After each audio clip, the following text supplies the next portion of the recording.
Hi, I'm Trooper Smacka. Hi, I'm Trooper Wellman, Please stay tuned for a behind-the-scenes look at being a state trooper. and together we can make a difference. Here we are live at 360 Vegas Studios with another edition of Trooper Talk. Get this. Yeah, this is up in Reno. It's our Reno Trooper. Remember to wear proper safety gear. So, as we can look here, the motorcycle is clearly blue so you can see it. Like he's wearing something so that a person can see, you know? And So his uniform, that silver pieces, those are actually reflectors.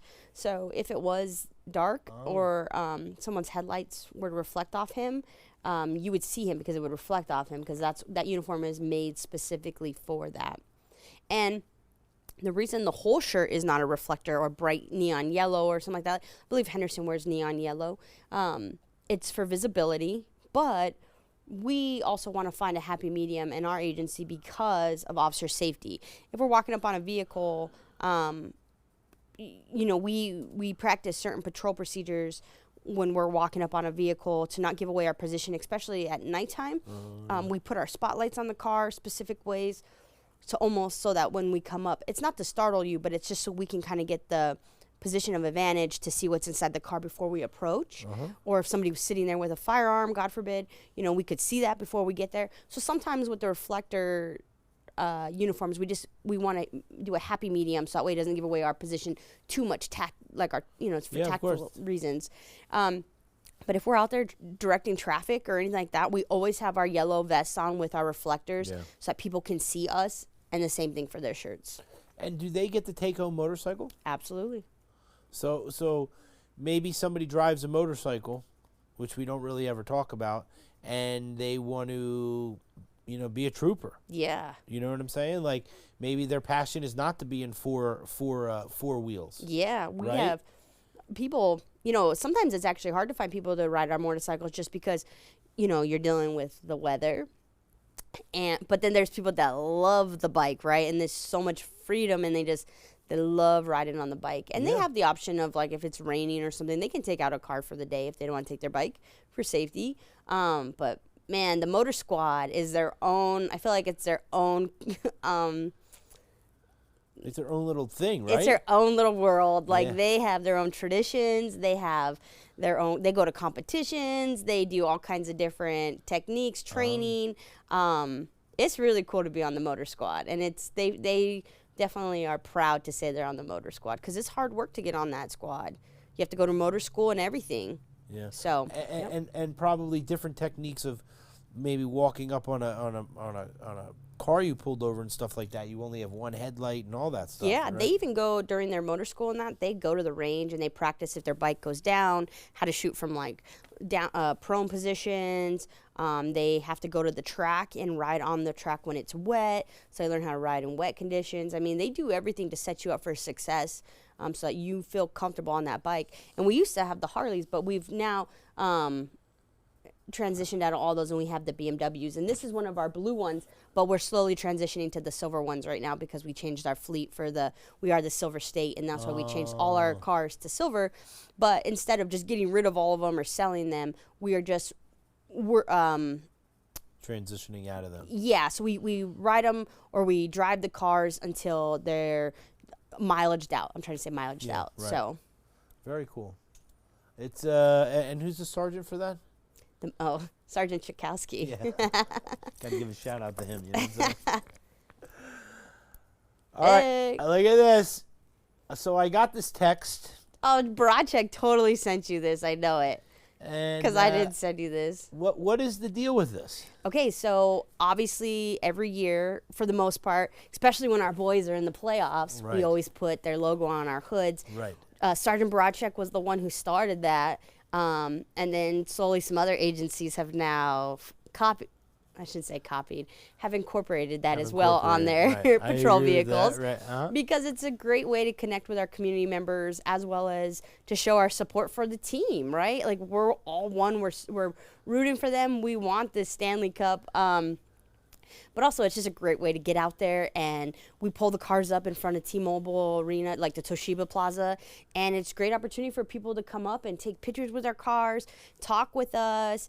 You know, we can talk about the game, the players, we can high five. Like, we're all in this together, and we all have the same vision of we just want our guys to win. So it's a really, really cool opportunity. So anyway, my buddy Todd at Absolute Exhibits did this for us for free, and so he actually wrapped Lieutenant Stunkel's car and mine, and yeah, you'll see us out at the games, especially now that we're going to the final, you know? Going to the Stanley Cup. Stanley Cup.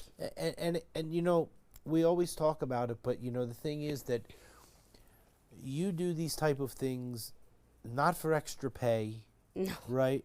You know, it's for the agency. It's so people can go out there, and so if they need someone, they know who to call. But you're out there with a friendly smile, with a like you said, a high five, you know, and so it's building the community relations, and so it's something that's very important because in most agencies they don't do that.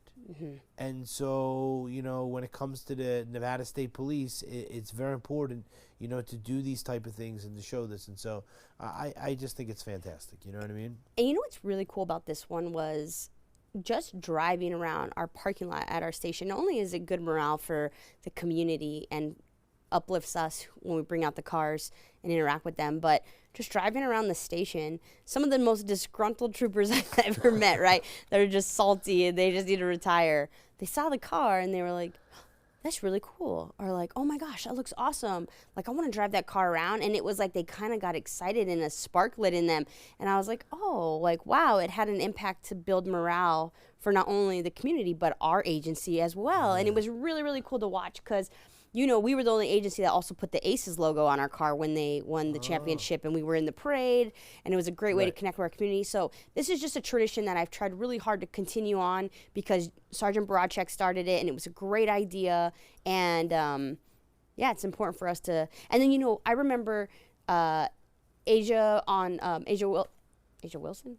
I don't know. Anyway, Asia on the Aces team, when she was doing a press conference, she had given us a shout out and said she saw that the police officers had their logo on the car, and so these athletes see us out there and they feel supported from us as well. And you know, they're doing tremendous things in our communities on and off the court, field, ice, whatever. And so it's important for them to know we appreciate what they're doing for our communities, our children, our youth, going to these schools and donating, you know, sports equipment. Or we used to play hockey with with VGK, with actually LVMPD. We used to go out there and we'd play street hockey, and Derek England used to come out, and just all these little things that they do for our community to better it. We want them to know we see you and we appreciate it, and this is a little token of us showing that, you know? Yeah, I do. It's fantastic. It's just, it's all about the city. Yeah. And again, you know, with no prejudice. You know, like a lot of things in today's world, it's, you know, it's about a race or it's about a religion or it's about, you know, this is just pure.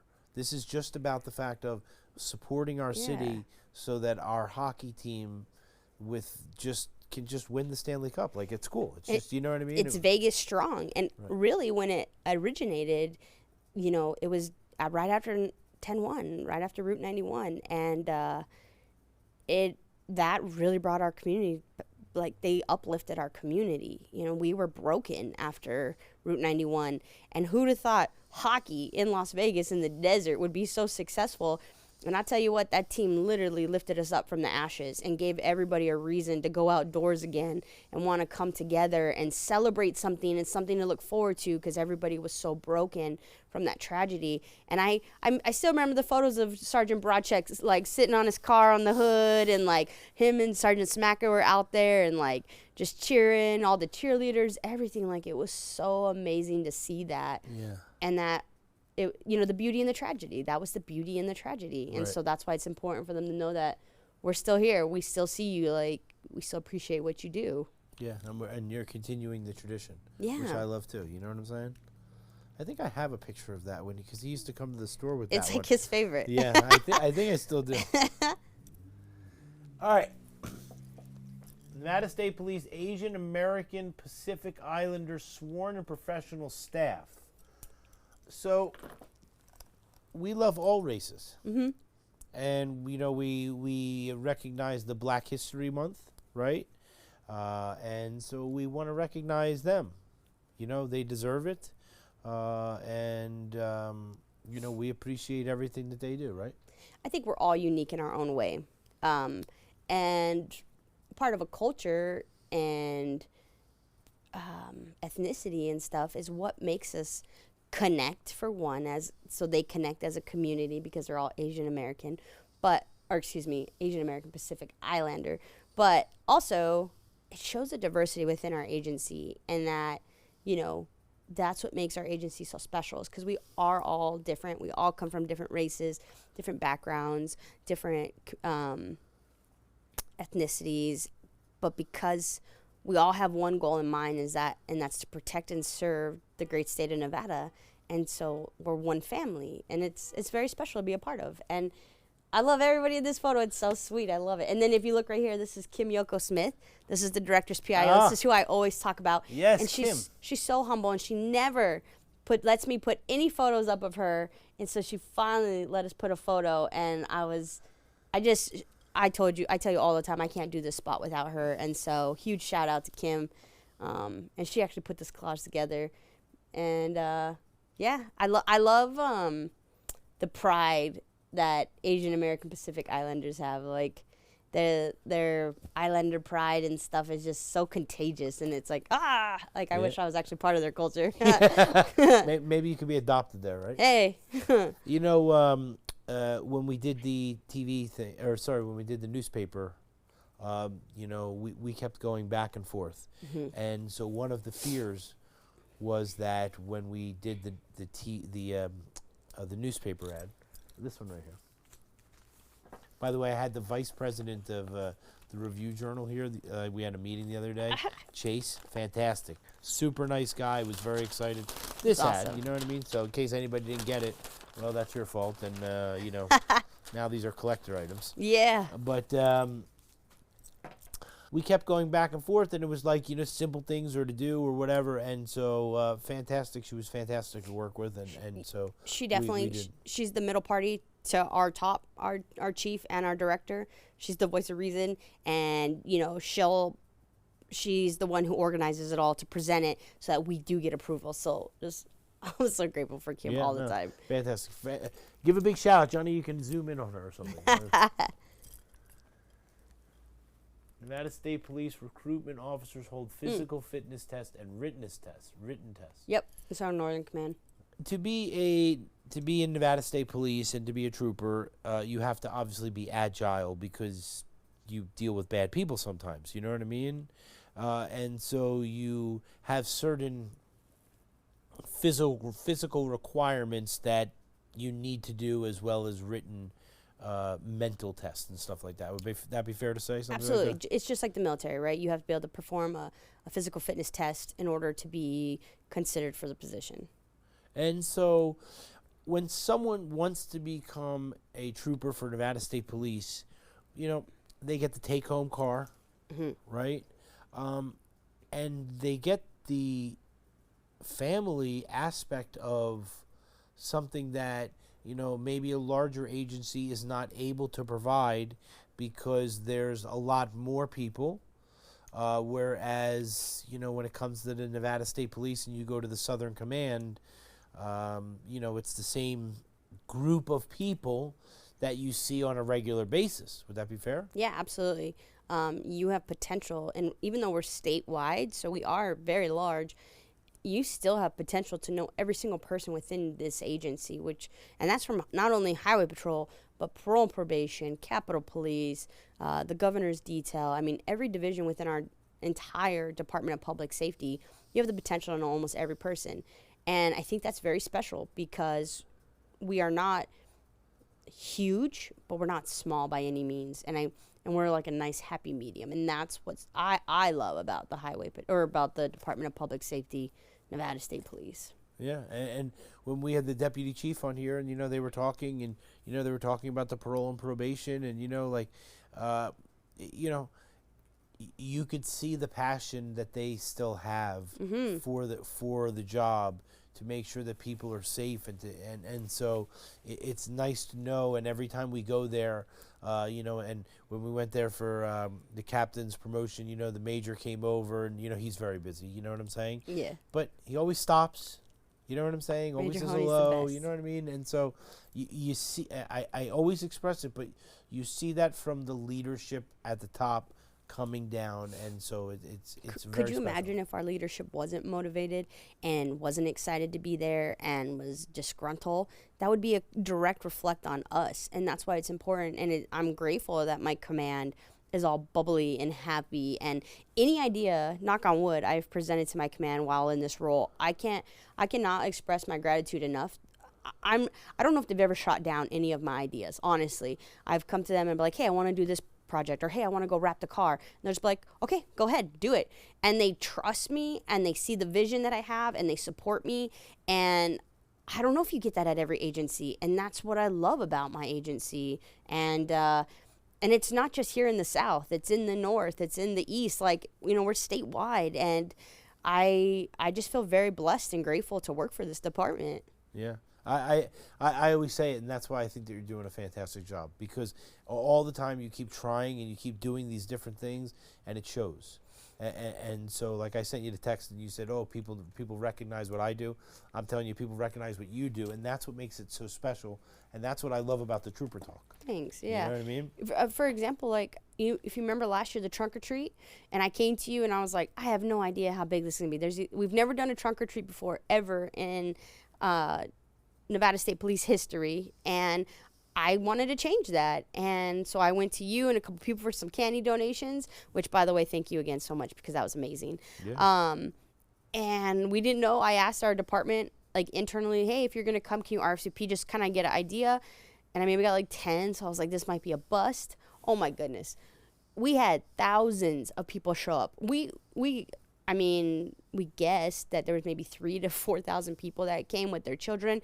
And not only was it amazing, but I did feel guilty because we weren't prepared for numbers like that. And I wanted our community to have a good time. So I really do hope that majority of them did have a good time, because we had a spooky forest set up, and we had probably a good 12 troopers lined up that were giving out candy. But I want everyone to know, because of what happened last year, and my lieutenant colonel came out, and that's another thing, is like the lieutenant colonel himself was there, the major was there, a lot of command brought their children out, and they saw firsthand the impact that the community wants to be close to us. They'd never been to even our station like that. People didn't even know it was there. Yeah. And so that was very special, and everybody witnessed it. And so now they're on board, and they're just like, what do you need? Because we need to make this bigger and better, because they loved it. It was the most successful event we've ever had as a department. And so not only do they support it, but they've given me the reins to run wild this year, but also they gave me a committee. So now I have multiple people helping me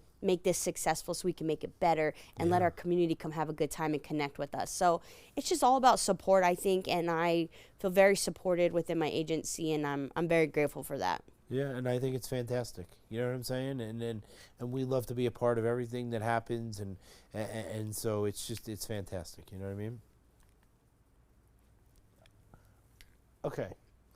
I sent this because this was in North Las Vegas. Mm-hmm. I don't want to tell people how much I weigh, but I'm sure they can have some recollection, right? I can't even possibly fathom. You know, you go to, like, the store, and they have, like, they show you, like, how much fat it is, and they go, this is 15 pounds, Yeah. and it's like jelly or something. You're like, oh my goodness, and you look at it and you're like, this is so scary and all this, right? I can't even possibly fathom. I think the U-Haul truck that you guys pulled With over the or something, marijuana, right? It was like hundreds of pounds, State record. right? Like 80 pounds of meth. That's insane. So I wanted to give a shout out to them. We love North Las Vegas. They do so much and stuff like that. To the dog and the whole thing. Yeah. But there's suitcases full of this stuff. You know what? Just going back to Captain Munoz, all I think when I see this is that is all poison that didn't make it to our community. And that is such a win. Could you imagine all of that in our communities? No, I Like, don't. I see people on that show that I watch, on the TV and stuff like this, and we see some people in the shopping center that have obviously had too much of maybe these type of activities. Does that like I don't even like just seeing that person scares me. Like I would never want to think in my life. Yeah, and think about how many calls for service this stuff generates too, from medical episodes to combative individuals to we got to go trespassing from businesses, domestics in the family home, like just all of the above. Nothing good comes from these poisons, and that's why it's so important to get it out of our communities. And then obviously the obvious that's beyond tragic is if it gets in the hands of our children or even our pets. It's fatal consequences.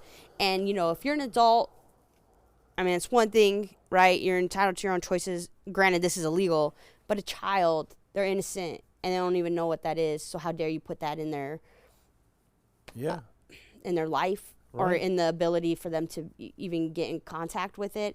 And that's why we have to keep these poisons off our roads. Yeah, it's horrible. Yeah. It's horrible. And so I just I don't know.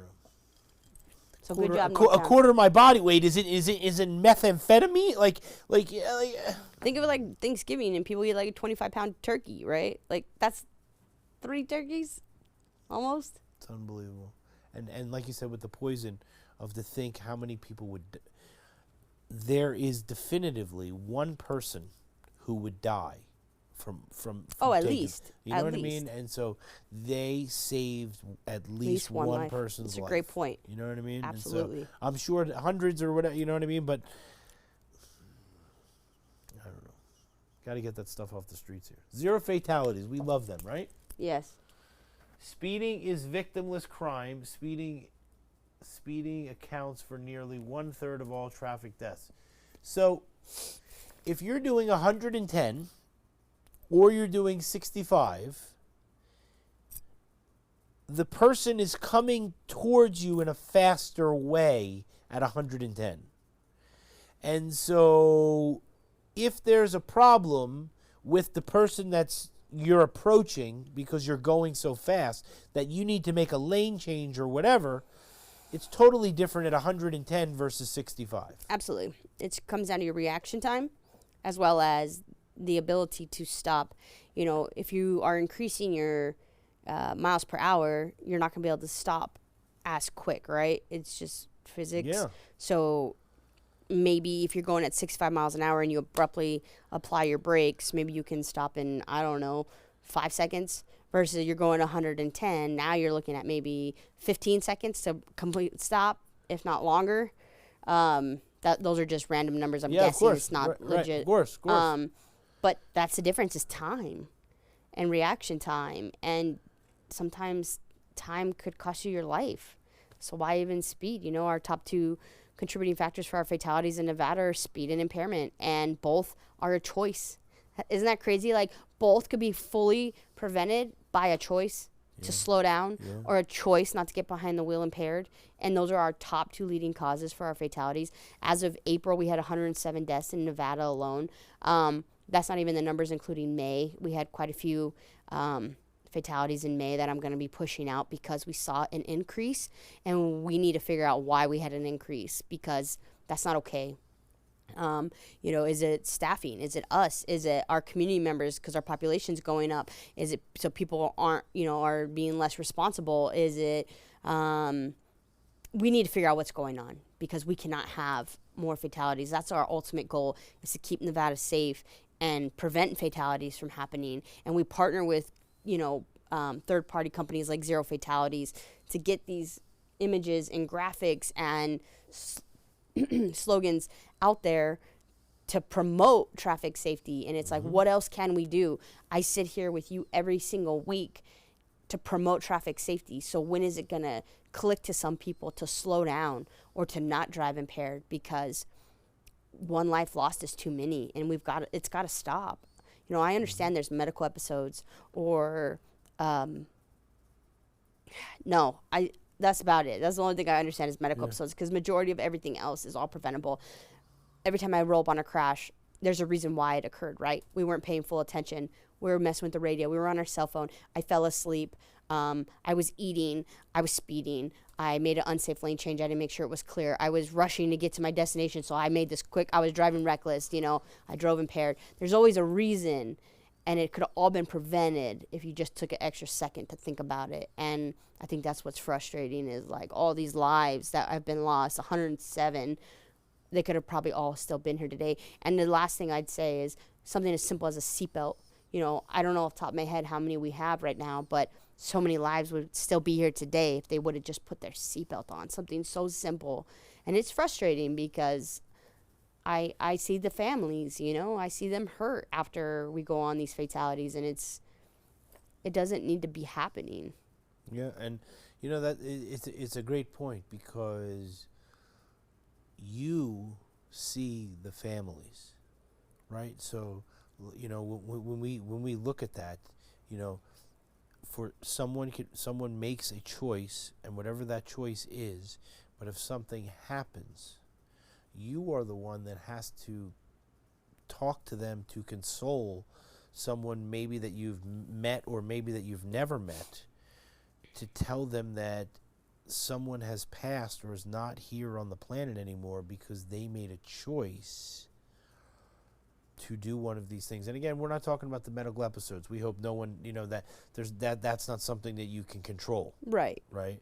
But, when it talks about the things that have a choice, I don't think that, it's a great point. We don't really talk about it very much, but I think that it's a great point to bring up, which is that people make the wrong choice, and then they don't realize the aftermath is that someone needs to console their loved ones. Yeah. And so, it comes back to the shoe, right? You know what I mean? You now need to go to give to someone and say, here's your loved one's shoe that they're not here anymore. I sent you a photo this weekend of a vehicle that was just gone. Right. And a life was lost due to speed. The male adult struck a pole, traveling at a high rate of speed, and it just ripped his car in half, including himself. And I don't usually post things like that, but I felt bad to do that to the family and to post that, because I don't want them to see that and be reminded of their loved one like that. Uh-huh. But I think they need to know that the reason that was posted is because I'm hoping that it saves someone else's life. That someone saw that photo and it shocked their conscience so bad that they were like, how did a car do that? How did a car become into three pieces actually? Mm-hmm. How, because of speed, it hit a pole? Like, how is that possible? And I hope it shocks someone's conscience to the point that, whether it be for Memorial Day weekend or just now moving forward in their life, that when they think about speeding, that image flashes in their mind. And that was the goal of it. And I'm so sorry that their loved one has to be that example. But I need them to know that we're saving someone's life by posting that, because seeing is believing. And I just remember sending you a text and saying, how fast a person must have been going that their car is in pieces. And when you showed me a picture of a car with a rear end with the tires separated from the car. Yes. You know what I mean? Not the car was smashed up and they flipped. No, the rear wheels were not attached to a moving car, which they were attached before he hit a pole. Yeah. I remember Sergeant Whitmarsh called me and was giving me the preliminary details before I headed out. And he's like, I don't know what kind of vehicle it is at the moment. I just know it's a silver passenger car. And I was like, what do you mean you don't know what kind of vehicle it is? He's like, well, it's in three pieces. I got to get up there and look. It's very chaotic at the moment. And then when I got there, I understood what he meant, because the car was just gone. And, usually it's hard to recognize a vehicle if it was in a fire or something. But this one was just mangled. And it's tragic. We had a witness that called it in. Again, thank you to our community members. If you see something, say something. You can bypass. If you need to call 911, you can bypass operator and you can just call star NHP. It'll go directly to our dispatch. But if not, 911, no worries. Just call it.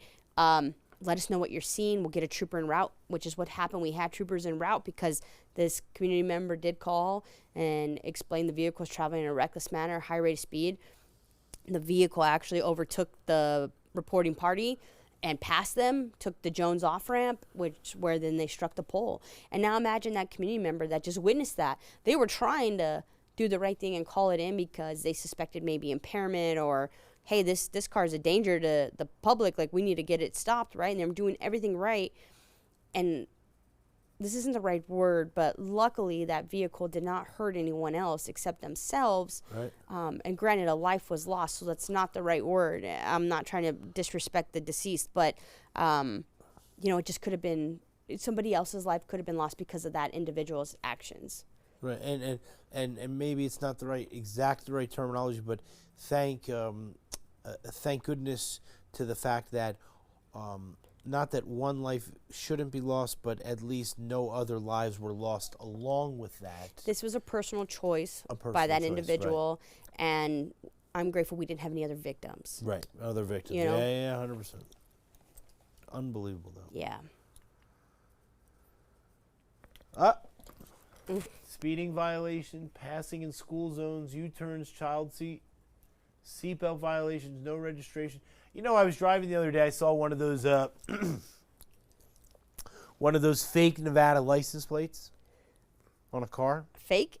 Like we did an episode. Remember, it said like Nevada, need license plate or something, like whatever he wrote on there, and it said no registration or something. But you would just simply drive by and you would just see it, and it would look like at least there's something there, right? And so I guess everybody has to do what they have to do to survive, right? We just want people to get insurance and do all these type of things. And I would say to you that one of the things that's probably the most important thing would be the child seat. Absolutely. You know what I mean? Like, okay, if somebody doesn't have a driver's license, like they shouldn't be driving, but like, at least they're not endangering a child. But yes. They shouldn't be doing any of these things, but. Yes, this is all about protecting our youth, and you need to make sure your child is safely secure inside the vehicles, as well as when you're traveling in these school zones, the signs are posted for a reason because we have children present, and it's a zero tolerance, and you need to slow down. You can't make those U-turns. Is there school? So now there's no school in the summer, right? So the ones that have like summer school and stuff, they don't have the little blinky things and all that stuff, right? For the next couple. So months? obviously, if you see an electronic traffic control device activated with lights flickering, obey it.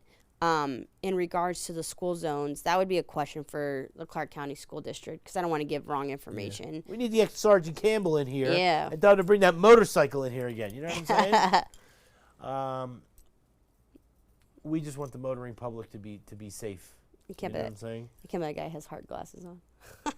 Oh, that's very funny. What a goober. Yeah, that's very funny. We love the Clark County School District Police. What is this guy doing? Impaired driving is the #1 source of motor vehicle crashes, injuries, and fatalities. So, I would say that I don't drink. And so, I'm sure that people that drink or that, smoke marijuana or do these type of things, they build up tolerances, right? And so, but that doesn't mean that even as you build up a tolerance to these type of things that you still can't get behind the wheel. Like, get your things, whatever you're doing, and sit at home. Absolutely. You know what I mean? Put the key away, watch a movie, do whatever you're trying to do. And what do we always say? Drink responsibly. Right, drink responsibly. And what's funny is that there's a certain delivery service that you can order right now for supermarkets and all these type of things, right? Fast food, everything. So there's no reason to leave. Like, okay, it might cost you an extra $5 for a delivery charge, or you know what I mean, whatever. But at the end of the day, you're not really saving by the time you get in your car, you drive, and something happens. Right. Right. And so the impaired driving not only needs to stop, but the fact is that even if somebody has one sip, they should not be behind the wheel. You know what I mean? Anything that alters our mind, we should not be behind the wheel. It's when I drive, I feel even stronger now that like when I'm driving and I put my hands on the wheel, because now I drive like this, that I have an inherent responsibility that when I am driving that car to be in a safe manner to be driving. And I need to be, watching the road to ensure that nobody is, messing around. Mm-hmm. And so, when you do things to alter our mind, it alters the fact of, driving. Absolutely. You need to plan ahead. Yeah. You need to make smart choices and be accountable for your actions. It's okay to go and if you want to let loose and get impaired, you just need to do it responsibly. I mean, it's legal, right? Right. Same thing with marijuana. It's legal, but you need to do it responsibly and just be safe about it. That's it. Yeah, I think that's, if people want to partake in these legal activities, go do it, but do it in a responsible way. That's it. It's simple. Simple. Trooper Woman, thanks again. We appreciate it, and we'll see you next week. Thanks for having me. Okay. All right, see you later.